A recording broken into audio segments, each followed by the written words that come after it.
Tá começando mais um Diálogo, podcast da Câmara Municipal de Pedro Leopoldo, e hoje eu vou conversar com o John Arley. E aí, meu irmão? Fala, Marcelo, bom demais? Beleza? Tranquilo? O John que é nosso motorista lá na Câmara, e hoje nós vamos bater um papo, conhecer o John mais profundamente, saber as histórias dele. Mas a primeira pergunta, que eu já vim com ela planejada, talvez a primeira pergunta que eu planejei, o John, gente, o John é o seguinte, tá pra nascer alguém tão tranquilo.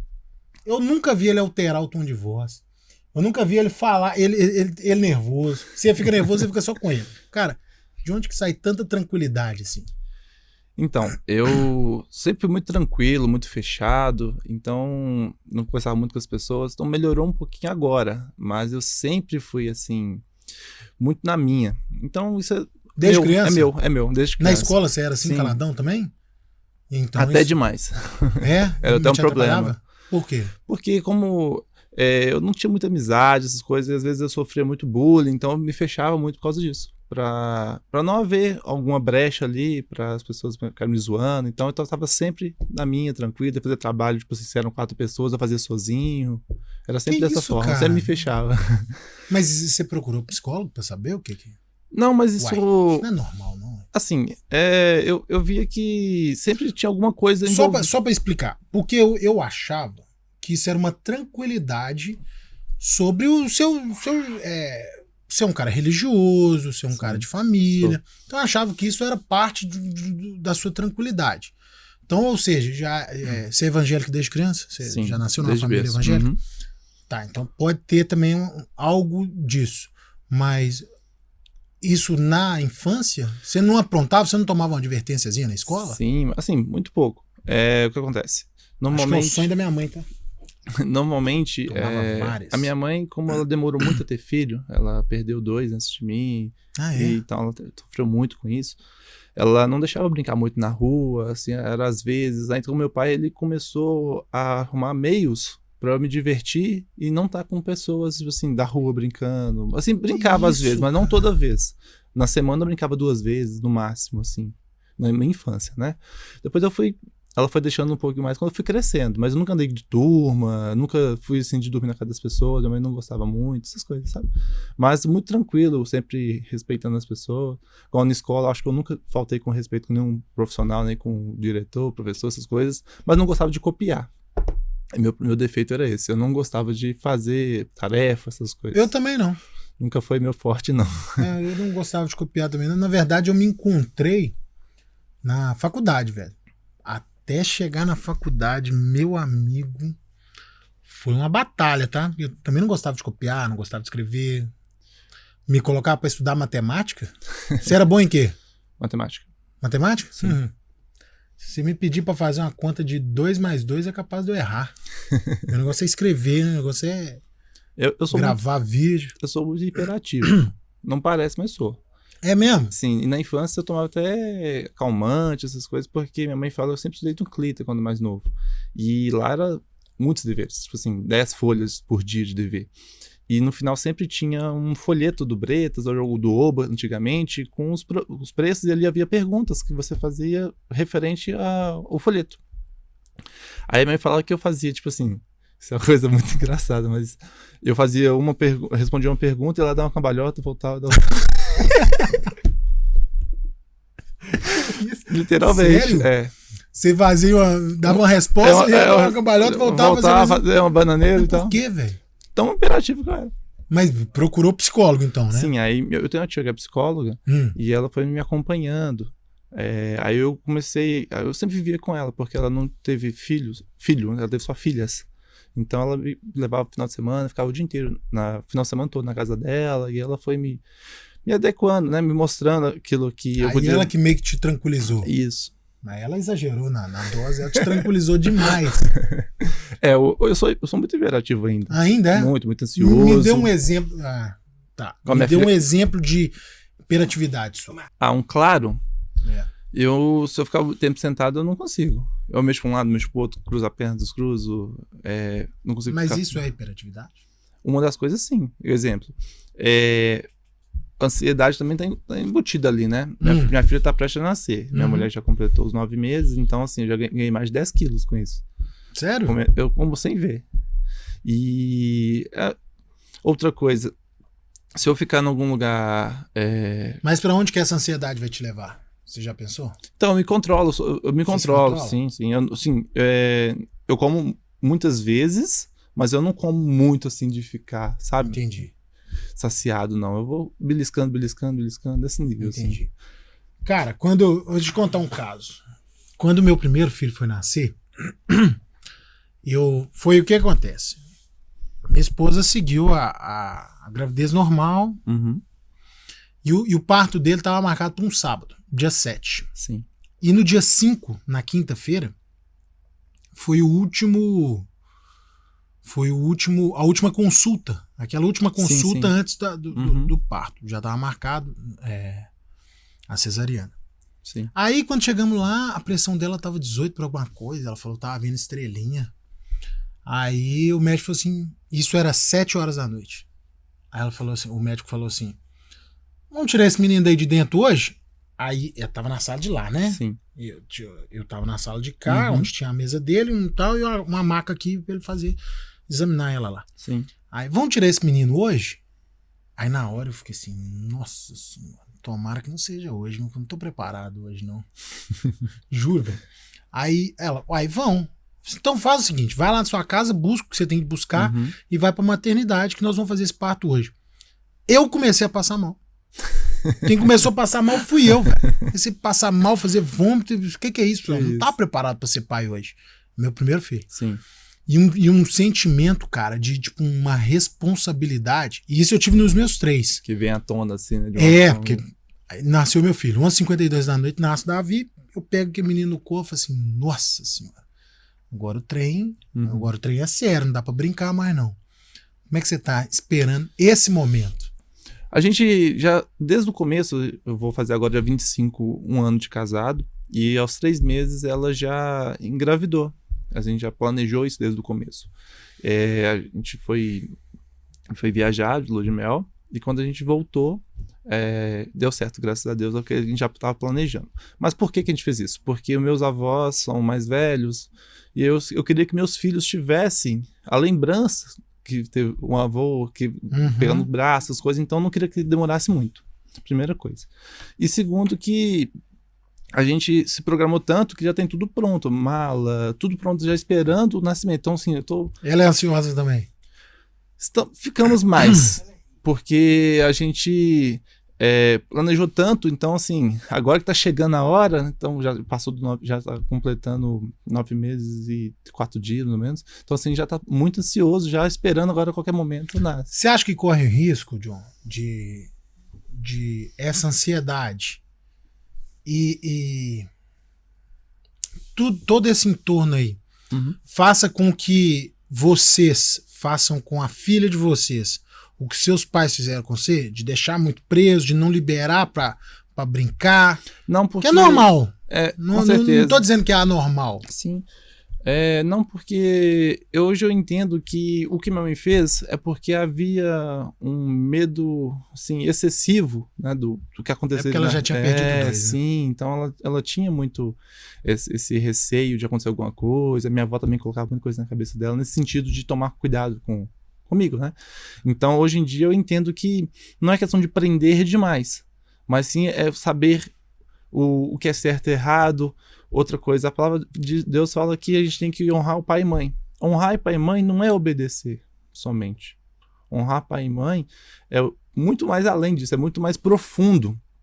Honrar é você estar longe, e mesmo você sabendo que você não sabendo que você deixou ou não deixar, se ou não deixou, você saber que aquilo ali é errado ou não.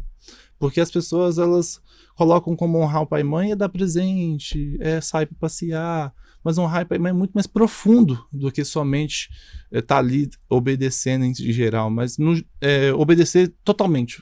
A palavra certa é essa, porque é muito fácil minha mãe falar que eu não posso ir, e eu falar assim, tá bom, não posso ir. Eu vou lá, pergunto meu pai deixar. Então, quer dizer, eu tô jogando meus pais contra isso. Então, eu já conversei muito com minha esposa sobre isso. A gente tá sempre alinhados para não deixar ter esses conflitos, porque o filho, infelizmente, ele traz esse conflito para os pais.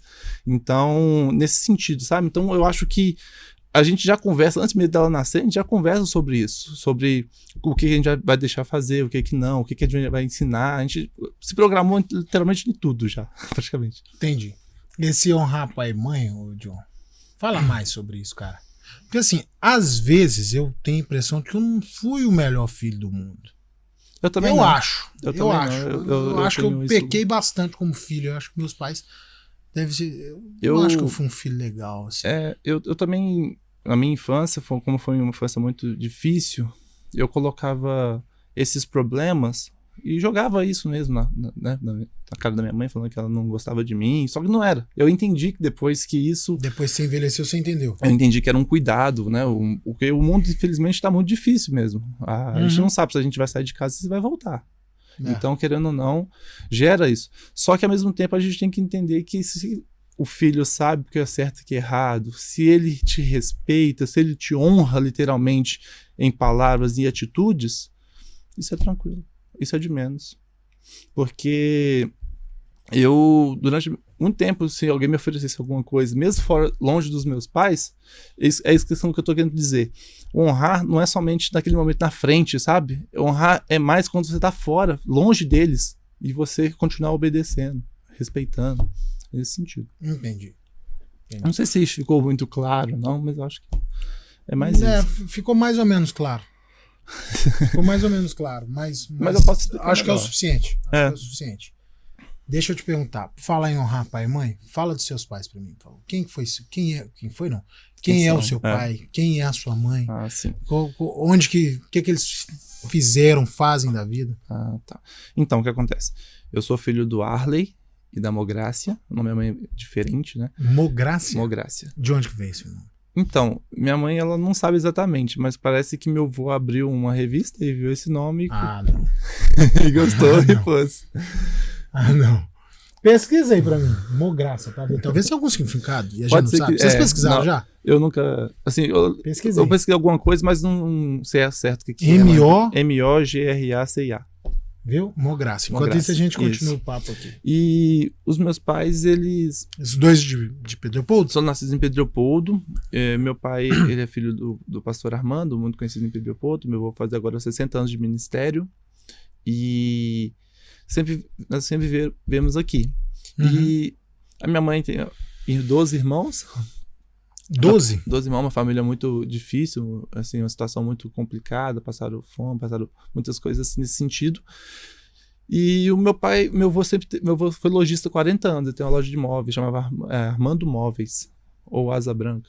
Aqui, então, as pessoas, elas conhecem meu avô ou pela igreja, a minha família, né, ou pela igreja, ou pela loja de móveis.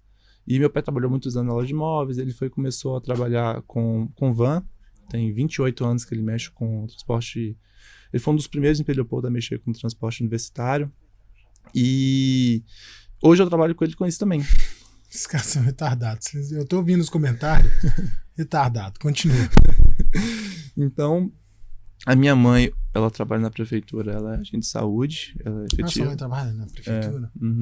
Na prefeitura. Ela trabalha naquele posto de saúde antigo PA ali no UAI. 100, né, que chama agora.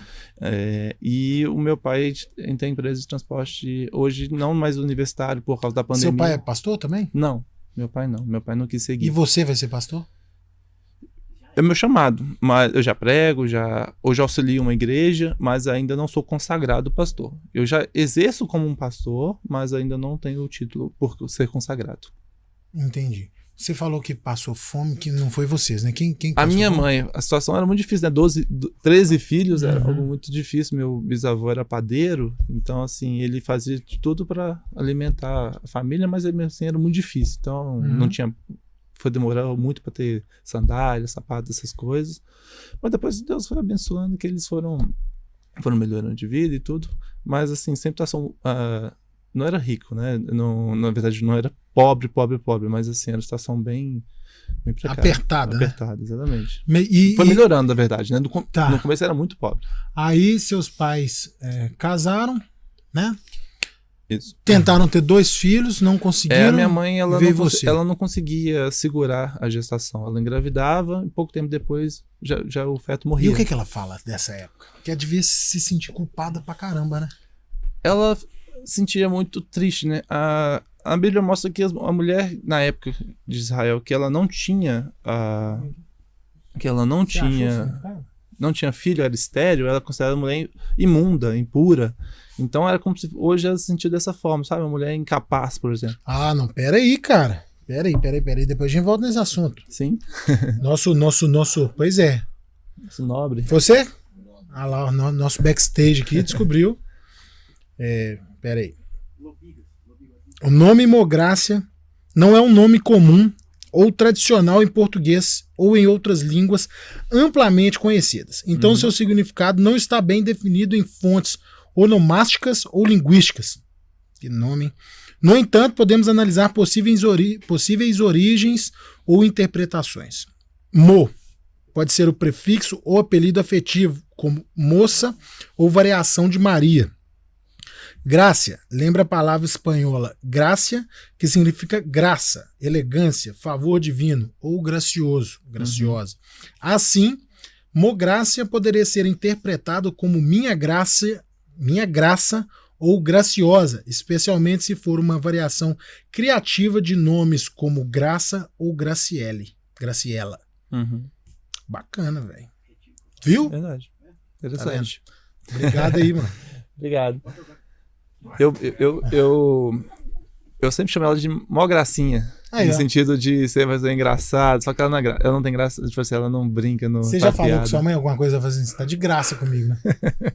Não. Tá de graça comigo, né, mãe? Fala, para com isso! Tá, mas voltando ao assunto da gravidez, você tem dificuldade de levar as coisas a sério? Ela ela se sentia dessa forma mesmo, impura, incapaz, nesse sentido. Ela se sentiu assim? Triste, tadinha, muito humilhada, porque o sonho dela era ter filho. Aí, isso ela tinha quantos anos? Ela fala? Ela me teve com 25, ela casou com 19. Então nesse tempo, entre 19 e 25. Sim. Aí nisso, ela foi até a casa da minha avó. Ela tá com quanto hoje? Minha mãe tem 54.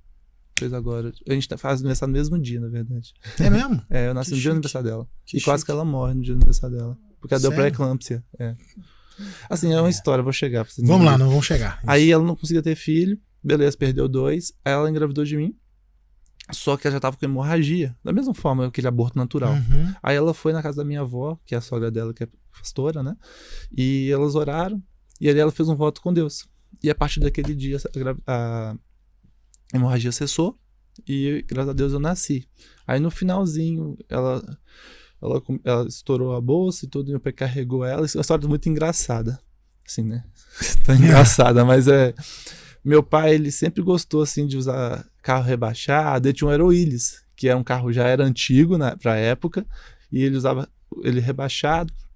E ele vindo do nada na principal, indo pra maternidade.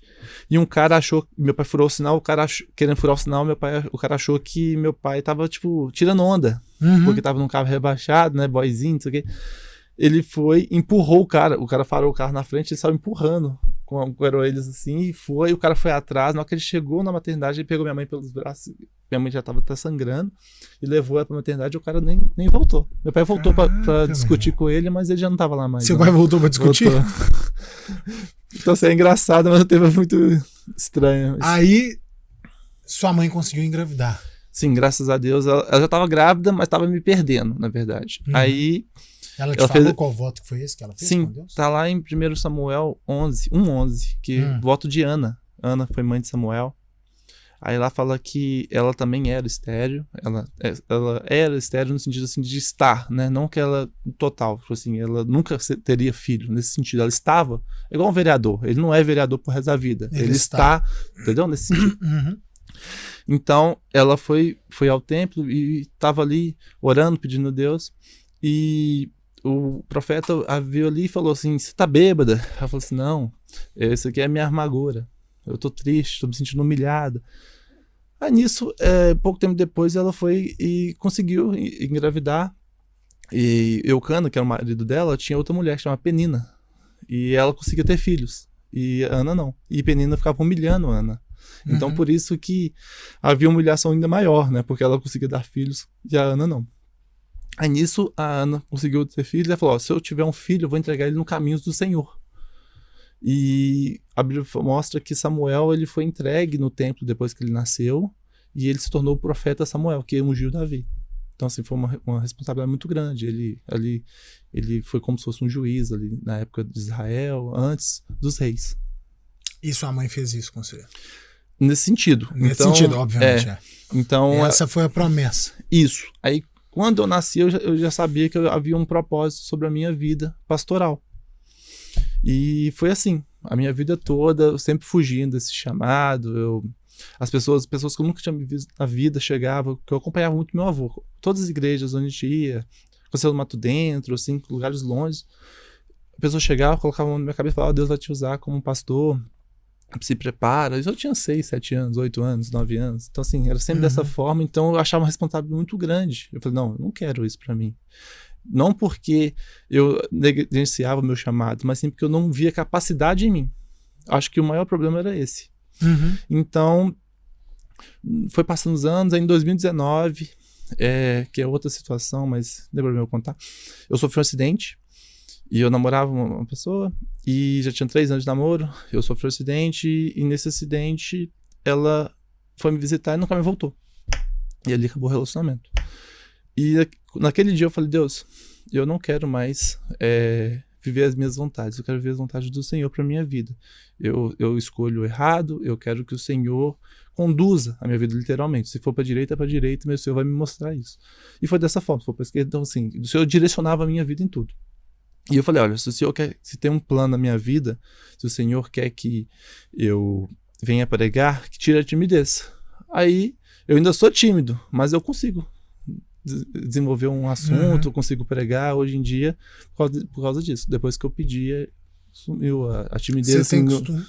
Você tem costume de fazer aquele pedido de não faço o que eu quero, faço o que for melhor para minha vida. Na verdade, não só melhor para minha vida, né? Aquilo que ele quer para minha vida. Entendi. Aí, vamos lá. Falando da sua mãe, você nasce, e o seu pai? Como é que era o seu pai? Como é que eles se conheceram? Então, é uma situação assim, uma situação engraçada, porque a minha mãe, ela sempre foi muito assim, parada, sabe? Ela não... Parada que eu falo no sentido assim, ela não consegue, se você contar uma piada, ela demora um pouquinho a entender. E um dia, meu pai, como meu avô tinha uma situação melhor, né, por causa da loja, meu pai sempre teve... Seu avô, pai do seu pai. Isso, meu avô paterno. Meu avô sempre, ele, assim, se lançava um Opala, ele comprava um agora, daqui 2 anos comprava outro, e depois permanecia com o que 2 anos atrás. Então, assim, os filhos dele sempre tinham essa questão de pegar o carro para dar rolé, pegava escondido, nesse sentido. Aí meu avô tava no carro novo e meu pai pegou o carro de 2 anos de uso, e o meu tio, que hoje ele morreu, ele era pastor, ele morreu em 2009 de acidente de moto.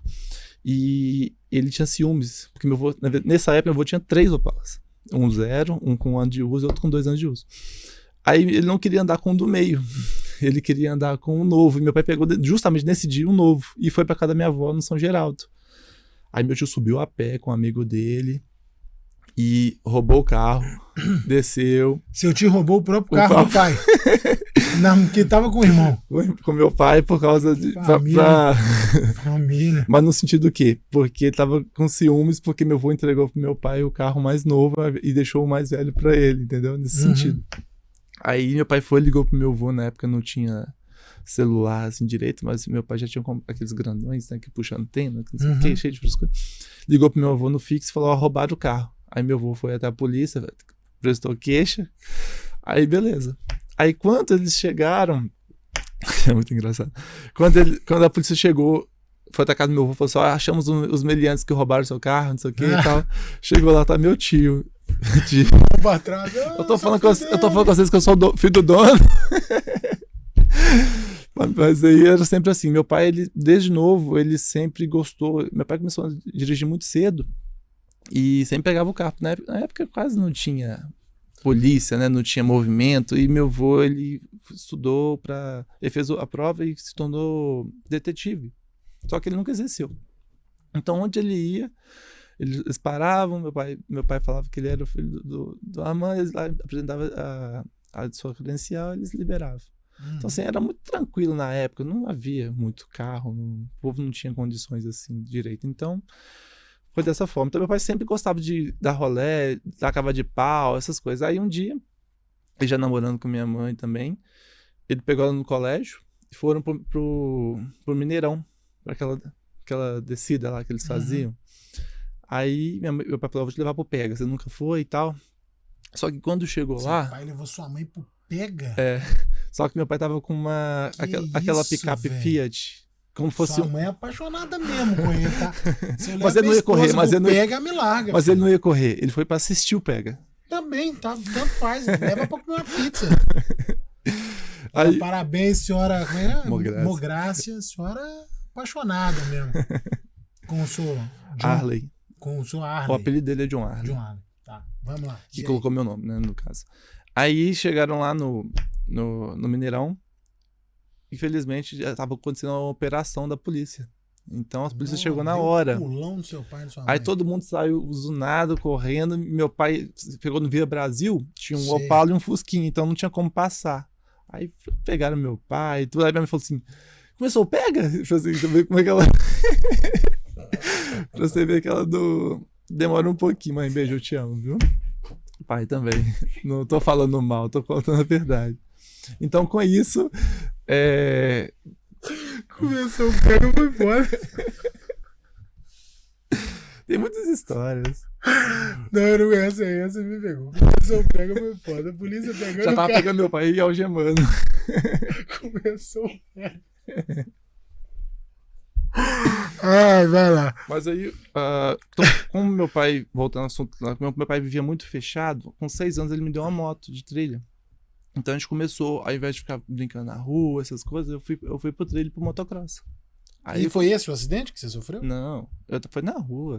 O cara avançou a parada obrigatória e não tive o que fazer. Aí bati, meu pai virou pra trás, ia amputar, foi uma confusão. Aí fiquei 1 ano e 4 meses de cama. É mesmo? Quantos anos você tinha? Eu tinha 22. 2019. É recente. Eu tava ali na Pampulha. Você ficou até 2020 de cama? Foi assim, eu operava, aí dava rejeição. Aí eu operava, aí parafuso quebrava. Isso, aí foi assim. Aí tava entrando a pandemia, eu fiquei a pandemia de março até setembro, fazendo fisioterapia online. Foi. Porque veio o Covid, né? Não podia. Ô, John, me conta uma coisa aqui. Você tá de motorista na Câmara, mas você é um cara talentoso. Você faz outras coisas, né? O que você faz além? Eu sou formado em design, estudo programação, mas eu acho que a minha expertise mesmo é localização. Acho que é o mais fácil. Por causa do meu pai, porque outra história, meu pai, como mexia com van, e ele me levava muito. Eu tinha meses, ele já me levava na cadeirinha para levar aluno e ficava lá. Meu pai transformou muito pesado. Ele parou na faculdade, deixou lá, eu já devia ter quase 1 ano. E eu tava sentado, deitado na cadeirinha. Não é possível que vai chegar nesse ponto que eu tô achando. Aí meu pai acordou, eu tava no colo do mendigo.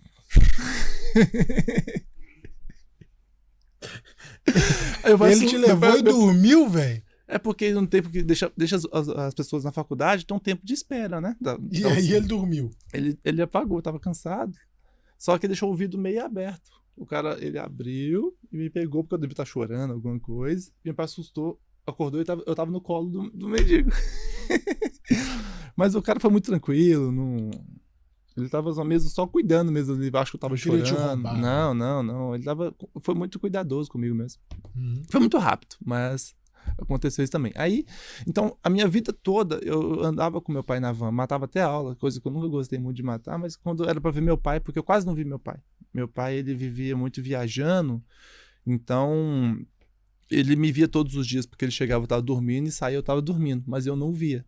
Então foi muito... Meu pai fala que ele conseguiu me ver crescer depois dos 15, porque era muito corrida a vida.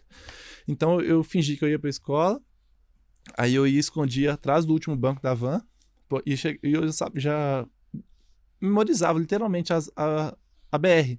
Então, quando chegava ali perto do Galo, eu saía, que aí já não tinha como voltar mais. Então, era a minha estratégia. Eu tinha uns 7, 8 anos. Então, a minha vida... ele não sabia? Ele só descobria quando eu já tava chegando, quando chegava no Galo, que eu saía, né? Entendi. Aí eu falei, oi, pai. Aí ficava muito bravo, porque ele não gostava, ele queria que eu fosse, né, pra escola e tudo, e tá certo. E então, eu sempre vivi nesse meio, vendo ele levar as pessoas e eu ia memorizando. Então, com 8 anos, eu já conseguia levar. Eu levei um motorista dele para conhecer a rota. Eu não sabia o nome de rua, eu sabia o nome de faculdade, mas eu sabia que chegasse naquela rua ali, você ia virar à direita, por exemplo, tipo na Rua da Bahia, por exemplo. Porque eu ia memorizando com pontos de referência. Eu acho que esse é a minha expertise, é localização por causa disso. Entendi. E no design, o que você gosta de fazer mais? Assim, eu gosto muito... E como que foi o design? Como é que você chegou ao ponto de fazer design? Eu comecei a fazer curso com 6 para 7 anos. Meus pais viam que eu gostava muito de mexer, desenhar, essas coisas. Eu não sou bom desenhista, não sou mesmo. Mas eu comecei a fazer os cursos e eu comecei a fazer muito rápido. Tipo assim, curso que o povo demorava 6 meses para concluir, eu concluí em 3 meses, 2 meses. Então eles viam que havia alguma coisa ali que eu conseguia dominar. Então eu fui fazendo esses cursos todos, de design, de Photoshop, CorelDRAW, Premiere, essas coisas. E Word, enfim, todos os cursos ali eu fui fazendo e fui formando.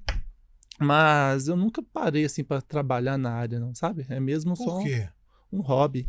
Talvez não tinha oportunidade. Mas é porque, na verdade, aos 12 anos, eu fiz um teste no Minas, porque eu tenho 1,96 m, né? E passei na segunda fase, para a segunda fase do teste de vôlei, né? E só que quando chegou na segunda fase, eu já não tinha físico para continuar. Aí vocês me indicaram passar pro Cruzeiro, pro Sada Cruzeiro, tava em aula. E ali eu fiz o teste e passei. Aí eu comecei a fazer a escolinha e com 1 mês eles já me passaram pra equipe. Aí eu fiquei lá 3 anos. Você é cruzeirense? Sou cruzeirense. Matheus gosta. Ele ama. Matheus Fornazier. Falar teu nome, sobrenome para as pessoas identificarem. Ele ama o Cruzeiro. Com certeza. Continua. Então, eu joguei durante 3 anos no Cruzeiro e eu ia com meu pai todos os dias, voltar com meu pai todos os dias. Cara, isso é uma caixinha de surpresa. Muita coisa. Então vamos lá. Você jogou vôlei no Cruzeiro. Por que você não continuou? Na base. Isso. Aí um dia... Foi por causa do acidente? Não. O acidente foi bem depois. Eu saí do Cruzeiro, eu tinha 16 para 17. E por quê? Voltando, acabou o treino, eu treinava assim, eles viam potencial, então eles me colocavam para treinar de 3 até as 9. Eu treinava muitos... Você ganhava? Não, eu pagava. No começo eu pagava. Eu tinha que pagar pra fazer a escolinha. Aí eu passei pra equipe, mas eu continuei na escolinha. Depois eu treinava com a minha equipe. Depois eu treinava com o pré-mirim. Depois eu treinava com infanto. E depois passava pro... Como é que chama quando é mais velho? Deu um branco agora. Juniores? Não, mais velho, 50, 60 anos.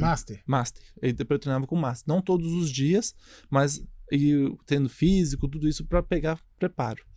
Aí um dia eu tava saindo por volta de 9 e pouco do Cruzeiro e indo ali pra Amazonas e choveu muito, a ponto de alagar Amazonas. Uhum. E eu peguei uma chuva muito forte, tive pneumonia, aí eu perdi 18 quilos, mas depois que eu tava curando a pneumonia, eu tive dengue. Aí eu quase morri, literalmente. Minha plaqueta foi lá embaixo. Aí por causa disso, eu tive que ser dispensado, porque eu não tinha mais físico. Mas não dava para recuperar? Não, porque quando no profissional, na equipe é assim. Se você tem 16 para 17 e você não consegue passar para aquela última equipe que, vamos dizer, o amador, né, ou hoje o sub-20, essas coisas assim, você não consegue mais subir. É muito difícil. Acho que é 1 em 1 milhão assim, que consegue chegar no profissional, mesmo fora dos 17 anos. Aí eu com 17 eu tava com menos de 18 quilos, fraco. Aí eu perdi a oportunidade. Tentou conversar? Tentamos. Eles queriam de toda forma que eu passasse, mas não tinha como. Pô, que situação, hein, cara? Eu tenho muito minha vida, assim, pneumonia eu tive 4 vezes, dengue eu tive 3, então eu sempre fui... Covid? Covid nunca tive, graças a Deus. Se eu tivesse Covid, eu talvez eu não estaria aqui, por causa do meu pulmão ser todo pintadinho, assim, por causa da pneumonia. Ah, é? Por isso que eu evito muito. Mas me conta uma coisa. Você também não teve Covid, talvez, por causa de... Você tava de cama na época, né? Tava de cama. A minha mãe, como ela trabalhava na saúde, foi outra história engraçada, porque ela chegou lá em casa, ela me ajudava a tomar banho, ela ajudava a trocar o curativo, tudo, ela fazia tudo. E um dia ela chegou... Sua mãe é enfermeira? Não, ela trabalha como agente de saúde. Minha mulher é enfermeira.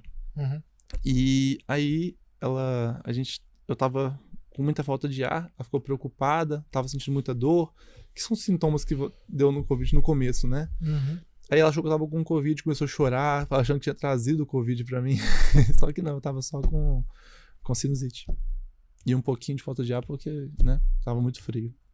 Mas aí ela chorou com medo, achou que ia me perder, porque já tinha o quadro muito grave por causa do pulmão, né? Então ela achou que tinha trazido o Covid pra mim. É só você? Não. De filho? Depois de 10 anos veio meu irmão. Ela ainda perdeu mais um no meio do caminho. Aí depois de 10 anos veio meu irmão. Aí eu tenho 29 e ele tem 19. Vai fazer 19 agora, dia 23. E a relação sua, como é que é? Porque você é essa paz em pessoa. Então, como tem essa diferença de... Ele é de boa? Sim, é do mesmo pai. Mas o que acontece? Não, mas ele é de boa, que eu digo assim, ele é tranquilão. Não, é porque tem pessoas que tem outro relacionamento e geram um filho ali, né? Eu tô só explicando. Ele é do mesmo meu pai também, né? Meu pai e minha mãe. Então, assim, o convívio no começo era muito tranquilo. Ele só dormia comigo quando era bebê, eu que trocava, eu fazia tudo. Eu era praticamente um pai pra ele. Só que depois que meus pais se separaram, eles ficaram 12 anos separados, agora eles voltaram. Tem 3 anos que eles estão juntos. Esse problema, como meu pai não estava em casa, eu assumi como pai a responsabilidade, eu que ia para a diretora conversar. Então o nosso laço foi ficando difícil, sabe, de lidar quando ele ficou ficando adolescente, porque talvez ele não queria receber ordem do irmão, mas... E eu entendo, porque assim, eu amo de paixão, né, meu irmão, mas eu não era pai dele, né? Minha mãe me colocou essa responsabilidade porque era só nós dois, mas eu entendo que isso atrapalhou muito. Então hoje em dia... Seu pai, nessa época, ele precisou ficar bastante afastado? Nessa época, meu pai ficou totalmente afastado. É mesmo? Totalmente. Assim, ele... Ficou 12 anos sem... Não, a gente se via pelo menos 3, 4 vezes ao ano, sempre. Ao ano? É porque ele morava com outra pessoa, depois de um tempo foi morar com outra pessoa, foi morar em outra cidade. Nossa, ele deve ter passado a perda demais, e vocês também, né? Com certeza, porque é importante, né, a figura do pai em casa, com certeza. Ainda mais meu irmão tinha 6 anos. Tá, mas e hoje a relação sua com seu irmão? Tranquilo? É difícil porque por causa disso, né, que aconteceu, tudo que eu vou falar com ele, ele não aceita, né? Até hoje? Hoje tá um pouco melhor, mas ainda é muito difícil. Eu fico chateado, né? Mas vocês conversam? Conversamos. Eu tento... Mandou uma mensagem pra ele no WhatsApp, falou assim, irmão, como é que ele chama? Armando. Nome do meu avô. Armando Arley. Você vai ser tio. Isso aí, ele tá, assim, apaixonado. Ele posta vídeos, tipo assim, mostrando que ele tá muito feliz, que ele vai ser tio. Mas ele entrou no meu casamento, ele que trouxe a Bíblia pro pastor, que no caso foi meu avô. Então a relação sua é legal. Sim, mas aquela assim, relação de irmão que briga mesmo. Exatamente. Não é, tipo, um odeia o outro, não é disso, não. Eu fico vendo meus filhos. Meus filhos arrumam uma brigaiada lá em casa, mas separam um do outro. Então, um ama o outro. Tudo bolado. Mas assim, eu vejo algumas atitudes que eu também vivi, né? A minha infância, como eu não tinha muita coisa, eu ganhava muito. Eu ganhava de tudo. Não acho que eu não posso falar que faltou nada pra mim, sabe? Eu sempre ganhei tudo que eu queria, sempre lançava um celular, eu ganhava, ou comprava pro trabalho mesmo. Comecei a trabalhar com 12 anos. Então, assim, tudo que eu queria, eu tinha. E com isso, eu entendo que hoje em dia, essa geração de querer comprar coisas para mostrar, então assim, eu vivi isso também. Na verdade, era uma forma que eu conseguia me aproximar das pessoas, porque eu era muito excluído, então... mas eu tinha um celular do lançamento, eu tinha um tênis, então aquilo ali as pessoas falavam, não sei o que, então a gente ia conversando, tendo um laço ali por causa daquilo que eu tinha. Eu achava isso que era interessante. Hoje eu entendo que é bobagem. Hoje eu entendo que não é sobre aquilo que eu tenho, mas aquilo que eu posso te proporcionar, no caso, entendeu? O que eu sou. não aquilo que eu tenho. Então, mas no começo foi assim. Então eu entendo que ele faz isso porque eu também vivi isso, então eu entendo. Mas eu tento mostrar para ele essa você erra pra caramba. Demais. Mas eu tento mostrar para ele o tempo todo sobre essa questão que não é sobre o que você tem, né, no que você mostra para as pessoas, mas sim quem você é. Uhum. E outra coisa é a questão do futuro. Eu casei, eu namorei 1 ano, casei, agora eu vou fazer mais 1 ano de casa, né? Então 2 anos de relacionamento. E assim, o nosso casamento foi tudo literalmente um milagre. Tudo que a gente tem hoje, eu posso falar que foi um milagre, porque foi muito rápido. Hoje em dia, para você conquistar algo é muito difícil. Então, o que eu quero mostrar para ele sempre é dessa forma. Que guardar dinheiro, poupar, para você não precisar comprar um celular de 10 mil reais. Você pode comprar um de 5, se você quiser comprar um melhor, mas pode comprar um de 2 e guardar o restante, para você já pensar no seu futuro, conquistar coisas nesse sentido. Entendi. Cara, então, você começou a falar aí de relacionamento. Como é que foi esse relacionamento? Como é que você conheceu a minha esposa? Sua esposa. Então, foi algo muito... E eu vou citar aquela conversa que nós tivemos semana passada no carro, não tem problema não, né? Não, claro que não. Então tá. Então só conta aí que depois eu cito. E eu tenho ainda um amigo que eu trabalhava com ele numa outra empresa. E ali a gente sempre conversando muito, falando sobre a palavra de Deus, né? E ele também é da igreja. E um dia ele falou assim, eu vou pregar pela primeira vez na minha igreja. Vou tocar bateria pela primeira vez na minha igreja. Eu queria que você fosse me prestigiar. Fui com certeza, com o maior prazer. E quando eu cheguei lá, era a igreja quadrangular, lá no Felipe Cláudio. E eu não conhecia ninguém. Cheguei lá, filmei ele, estava muito feliz porque ele estava tocando, que era o sonho dele tocar. Aí fui embora.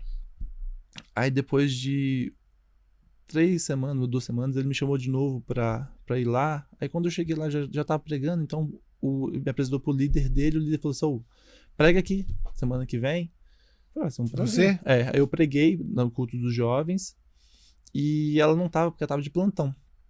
Mas no dia que eu fui lá pela primeira vez que ele tava tocando bateria, pela primeira vez que eu fui lá prestigiá-lo, a pastora me chamou lá na frente pra apresentar que eu era visitante. E nisso ela me viu.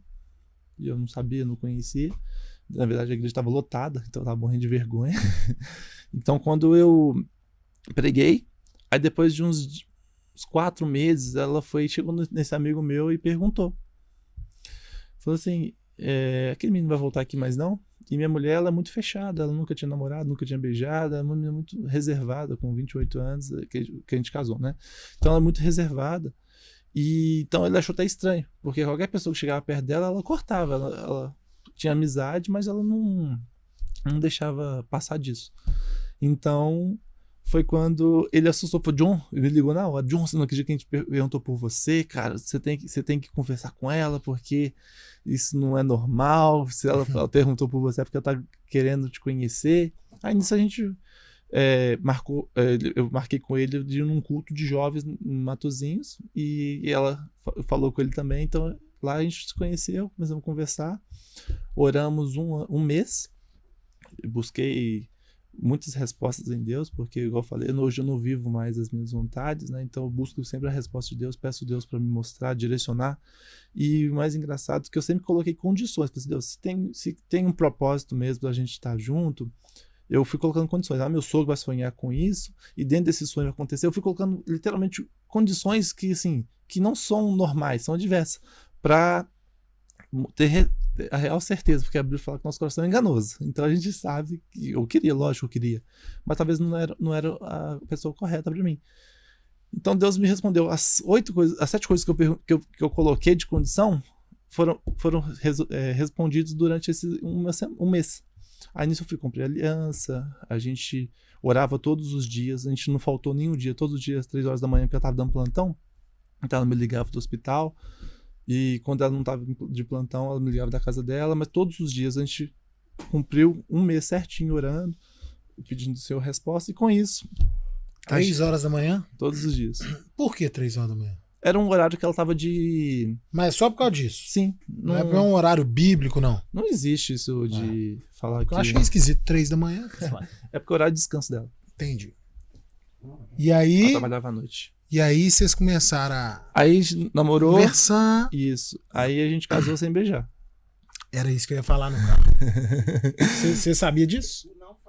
Ele namorou o namoro inteiro e casou sem dar um beijo. Beijo no altar, né? O primeiro beijo na esposa dele foi no altar. Isso é foda, velho. Era uma forma de... Não, assim, porque assim, as pessoas que estão vendo, elas vão entender. Sim. Isso é muito pouco... falado, né? Usual. É raríssimo um negócio não foi pela desse. minha igreja, porque minha igreja ela não incentiva isso. Os igreja... relacionamentos foram normais. Foi por causa de você mesmo. É porque eu entendi. Por causa de vocês, no caso. Como ela não conhecia, eu propus. Falei, vamos, já que se você entende que eu sou você seu marido e eu entendo que você vai ser minha esposa, vamos fazer dessa forma, vamos beijar só no altar. Pelo fato que a gente sabe que o beijo leva a todas as coisas. E eu queria permanecer com ela virgem, então foi assim que eu usei a estratégia, respeitando ela. Ela queria também isso? No começo não. No começo não, mas depois ela entendeu. Hoje mesmo a gente conversando sobre isso, ela, assim, hoje no dia a dia, né? A gente conversando, ela falou assim, foi muito bom a gente ter feito dessa forma. Mas também depois que casou, tirou um atraso, né? Beijou até... Com certeza, porque ali a gente tem... a gente tem autorização por estar casado, né? Isso aqui me dá total liberdade. Mas é verdade, cara. Mas sempre com sério, muito respeito. Tá certo, pô. Não fui desrespeitoso aqui. É só uma brincadeira. Eu tô falando com muito respeito com ela. Sim. Sim, porque... Para, só. Isso, na verdade, não é muito comum mesmo. Uma menina de 28 anos tá virgem, ainda mais sem beijar. Mas como ela sempre foi... E outra, quando você perguntou sobre como vai lidar com minha filha, ensinamentos, essas coisas. O meu sogro, ele me deu muitas... Como se diz? Ele me deu... em muitas conversas, ele me mostrou como ele fazia, porque ele tem os 3 filhos, os 3 estão na igreja, os 3 são muito tranquilos, entendeu? Sempre dessa forma. Então ele sempre me mostrou as estratégias que ele usou, e eu também quero usar, que... Te dar um exemplo claro. Ele nunca proibiu minha mulher de namorar. Uhum. Nunca proibiu. Com 15 anos, ele sentiu a necessidade de falar, olha, filha, já que você não namorou, não fala nada, pra mim você tá liberada. Quando você quiser namorar, é isso mesmo. Mas ao mesmo tempo, ele orava muito a Deus, pedindo pra Deus mostrar a pessoa correta. E um dia, ele teve uma confirmação que foi nesse dia que eu fui lá. Olha saber como é que as coisas vão se conectando. Uhum.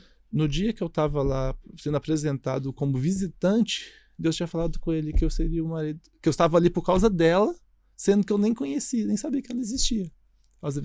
Foi muito interessante. Então, mais uma confirmação. Eu pedi 7, Deus me deu 10. Uhum. E aí casaram e tem 1 ano de casamento. Vou fazer agora 25. Como é que vai chamar a filhinha? Abigail. Isso. Nossa, cara, você deve estar num momento... Pode ser qualquer momento, né? Pode ser hoje, pode ser amanhã, pode ser semana que vem. Qualquer momento, tá tudo pronto. Quartinho tá pronto. Tudo pronto. E o mais engraçado, porque, igual eu falei, é tudo um milagre. Quando a gente falou que ia casar, ela ainda não ganhava o piso, eu ainda não tava conseguindo... eu trabalhava de Uber, eu saí da onde eu trabalhava para ver se eu conseguia mais como Uber. E a gente, quando a gente falou que ia casar, as portas foram se abrindo. Eu já tinha um apartamento que eu deixei alugado e as portas foram se abrindo. A gente conseguiu tudo que a gente ia comprar. Isso serve até de exemplo, porque as pessoas acham que você precisa ter tudo para você se casar. Não é necessário. No decorrer dessa caminhada, desse planejamento, as coisas vão acontecendo e você vai conseguir sim concluir com o seu objetivo. E aí a gente ia comprar uma geladeira, custava 5 mil, a gente pagava 3. A nossa cama, por eu ser grande, tem que ser uma cama king. Só o colchão a gente olhou sem nada, 3 mil reais. Quando a gente chegou para comprar o colchão com aquele controlinho, com tudo, massagem, com um baú, só o baú custava 4 mil. A gente pagou de tudo 4 mil reais. Então, assim, tudo foi um milagre, literalmente. Tudo que a gente ia comprar, a máquina de lava e seca, que custava 4, a gente pagou 2. E, tipo assim, eu abri o site, tava a promoção lá, eu pagava e pronto, chegava. Então, assim, não era algo que a gente estava correndo atrás para ver se achava um desconto, não. Foi literalmente aconteceu, entendeu? Para ver que era literalmente um cuidar de Deus. Se ele prometeu que iria ser dessa forma, ia acontecer dessa forma. Eu também sempre falei isso com minha esposa, cara. Assim, as coisas vão acontecendo, tudo vai chegando ao lugar. Sim, sim. Me conta uma coisa aqui, cara. No dia lá, você foi pregar na igreja, né? Lá nessa igreja desse amigo seu. Eu fui pregar depois que eu já tinha ido lá mais uma vez, né? Como é que é a preparação para pregar? Olha, se eu te falar que pregar aqui agora, você consegue? Ou tem que preparar antes? Só você falar o tema. É mesmo? Pelo fato de leitura bíblica, né? A primeira coisa. Para você conseguir pregar, primeiro você tem que ter conhecimento daquilo que você vai falar. Então você tem que ter leitura bíblica. E provavelmente diária. Senão, infelizmente. Você lê todo dia a Bíblia? Todo dia hoje em dia não. Mas eu já li a Bíblia 4 vezes. Então, assim, eu consigo abrir um assunto e consigo fechar dentro daquilo. Ela toda. Velho e Novo Testamento. Sim. São 66 livros, né? Uma vez eu vi uma pessoa falando que o jeito certo. Uma pessoa falando, não. O jeito que ela faz. Sim. Que é o jeito que ela faz, e cada um faz do jeito que quer. Que a vida dela mudou da água pro vinho a partir do momento que ele começou a ler o Novo Testamento. Começa de Mateus, vai ter Apocalipse. Judas. Apocalipse não. Não lê Apocalipse, de jeito nenhum. De Mateus a Judas. Saiu o desenho aqui. Saiu. De Mateus a Judas. Um pouquinho por dia. E se você não entendeu, é porque não é para você. Continua lendo. Lê um pouquinho por dia, fecha, marca onde que foi, vai viver. No outro dia, lê mais um pouquinho, fecha e tal. O que você acha disso? O meu avô... ou é viagem isso? Não, é mais ou menos isso mesmo. Mas o que acontece? Meu avô, ele dá seminário lá na igreja. É até gratuito. Quem quiser pode ir lá na secretaria e assim que abrir vaga já pode abrir. É gratuito, só vai pagar a apostila, né? O xerox da apostila. E lá na igreja, eu comecei o seminário, só não concluí. Mas lá nas aulas é sempre assim. Você começa de Mateus a Apocalipse e depois de Gênesis a Malaquias. Aí você concluiu a Bíblia. Mas como é que funciona? Se você lê muito... Mas aí ele é de trás pra frente, não? Não, por que acontece? O velho, ele conecta no novo. E o novo no velho. Então, o velho é a promessa de Jesus.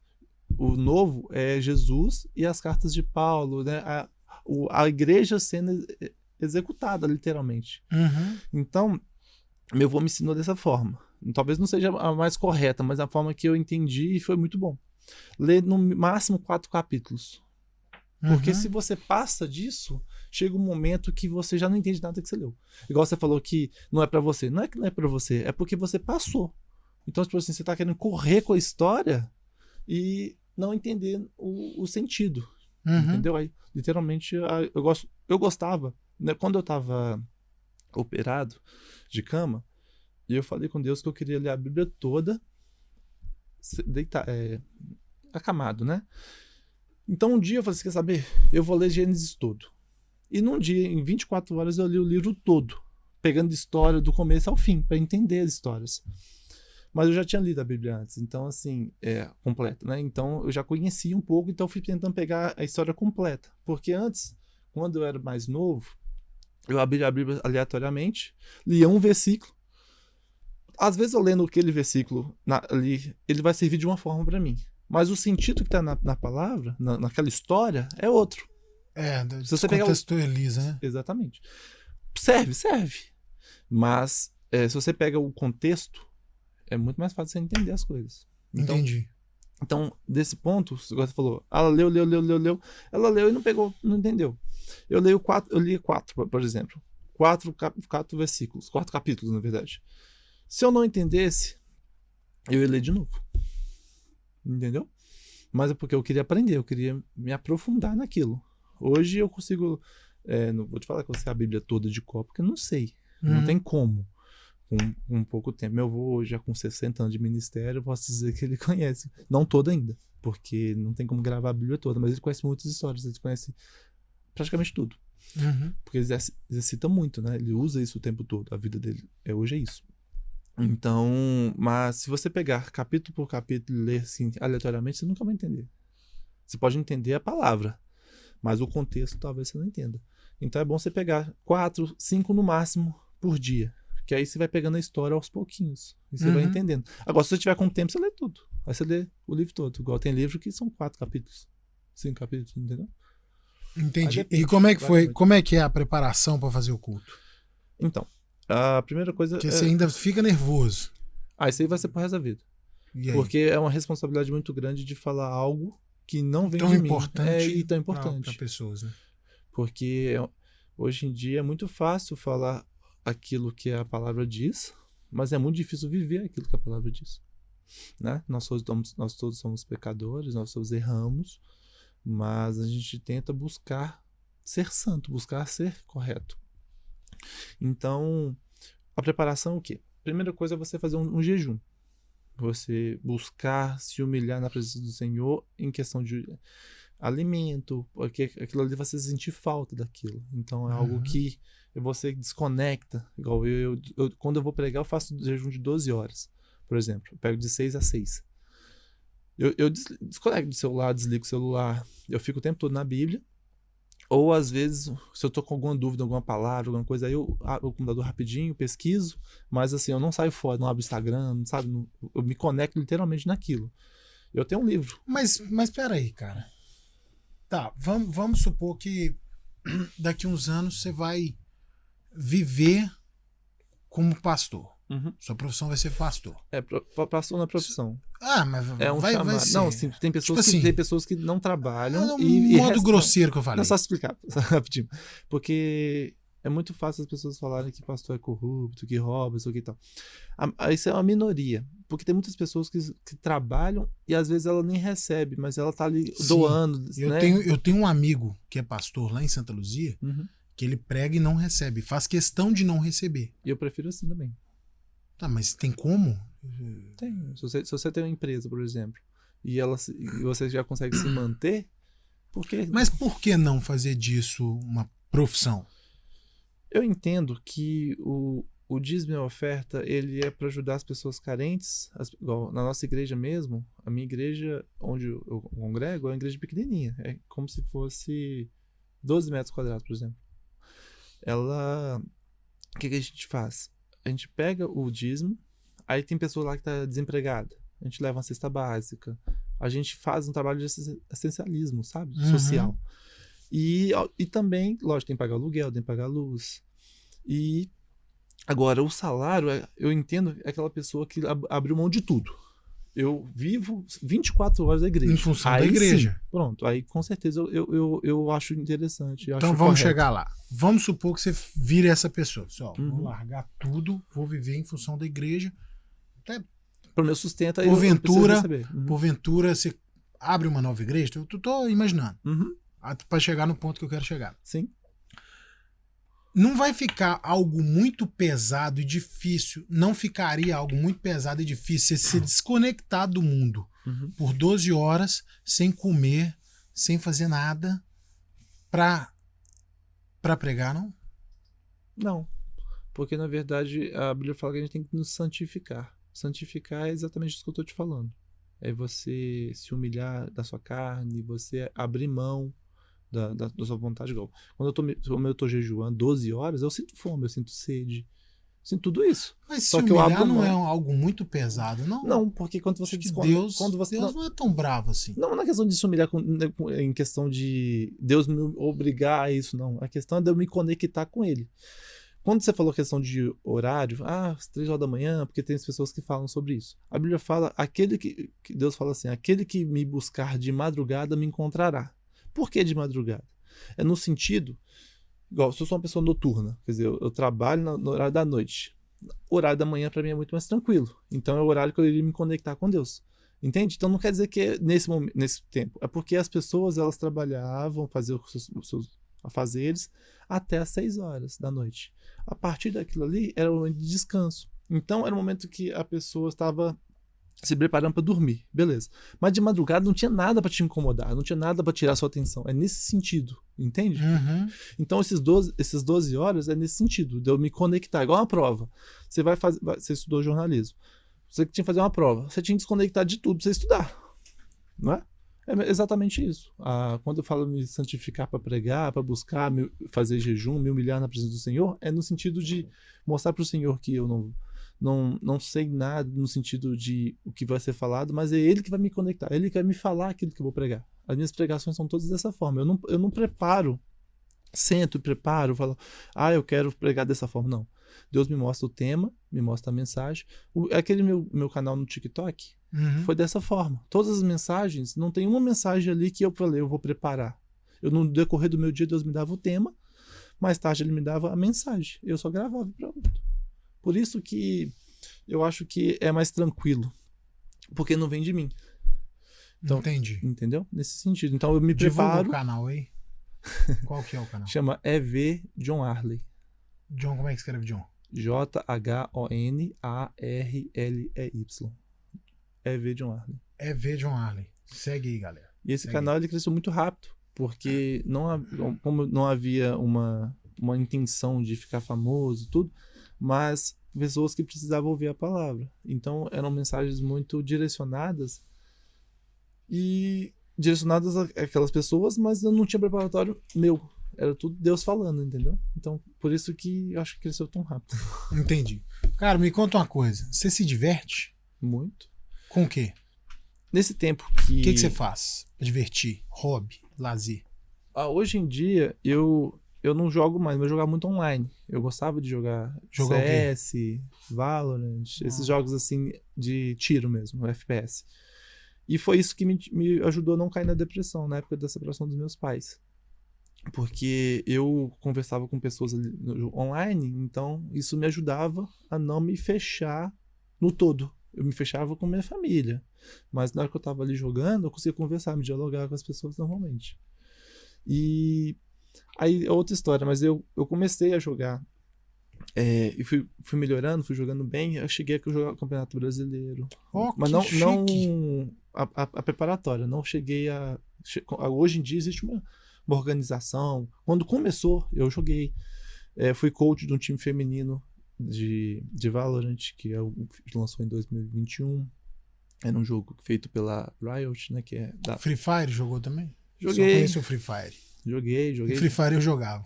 Joguei esses jogos de tiro, eu joguei com o dia todo. E você era bom no Free Fire? Não, no celular não. Eu jogo melhor no computador. Na verdade, eu só jogo computador. Hoje eu jogo mais nada, mas eu E com o que você se diverte hoje? Eu gosto de divertir com minha família.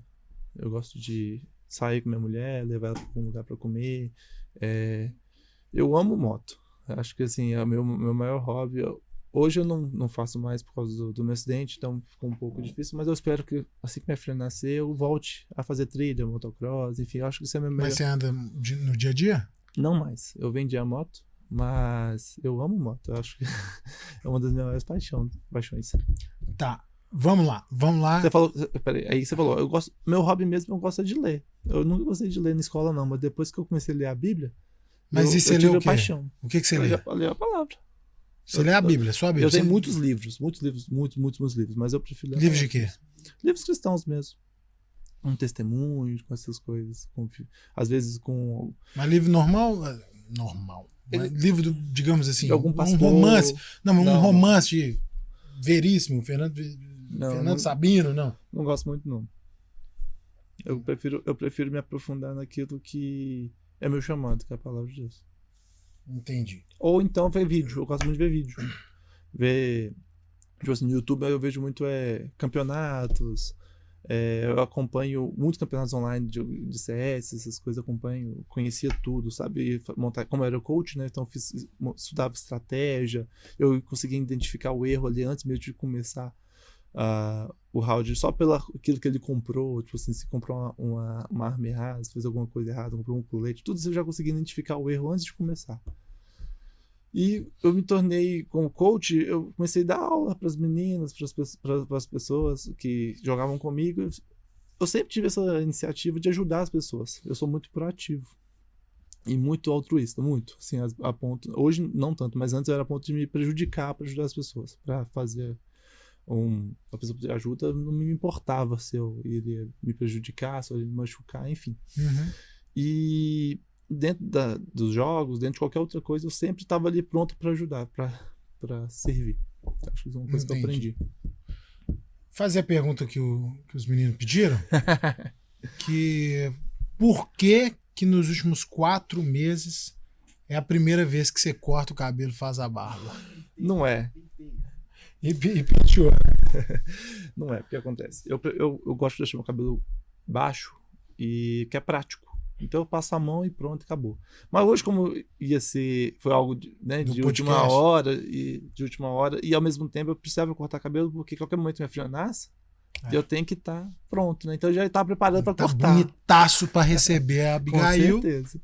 Pra chegar. Então eu já estava assim, me preparando. Eu falei pra minha mulher hoje mesmo que eu ia cortar cabelo até o fim dessa semana. E como apareceu essa oportunidade, falei, vou cortar de uma vez. Cheguei lá, o barbeiro já estava disponível, então.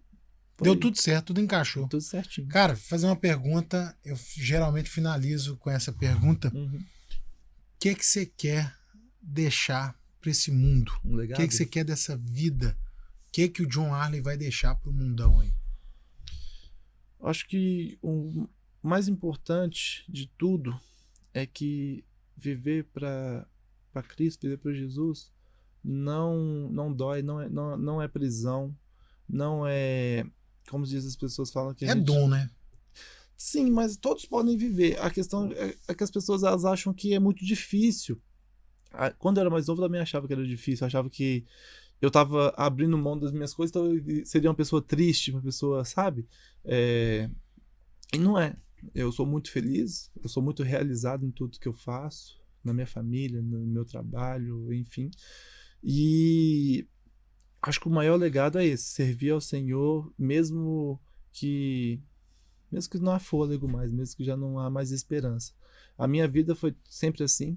Eu vim de um milagre, eu vivo um milagre no meu casamento, eu vivo a real palavra do Senhor na minha vida dessa forma. E o principal é que Deus na nossa vida é tudo. Acho que o maior legado é esse, a gente mostrar que dá para servir o Senhor e ser feliz, que as pessoas hoje colocam isso muito como se fosse, você tá preso, que você não pode beber, você não pode... Isso é errado a pessoa falar, porque a pessoa que ela é cristã, ela é evangélica, ela pode fazer o que ela quiser. A questão é a consequência. É o livre-arbítrio, né? É o livre-arbítrio, exatamente. Tá liberado. Eu posso ser um ladrão, mas aqui no momento que eu cometer algum crime, eu vou pagar por ele. E em tudo é isso, tudo há consequências. Então as pessoas elas colocam como tudo pode, mas quando você vai buscar a Deus, você vai servir uma igreja, você vai viver o seu chamado, é algo muito pesado, é algo que ninguém consegue sobreviver.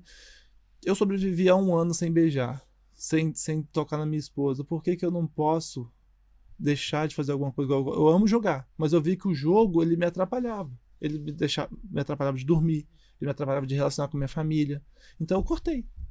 Eu vi que aquilo estava me atrapalhando. Então o legado maior é esse. É mostrar para as pessoas que dá para servir ao Senhor e ser feliz. Maravilha. Bate-papo muito bacana. Obrigado, John. Foi um prazer. Bacana demais. Valeu. Semana que vem a gente está de volta. O podcast, o Diálogos, o podcast da Câmara Municipal. A gente volta com mais um convidado. Um abraço. Até mais.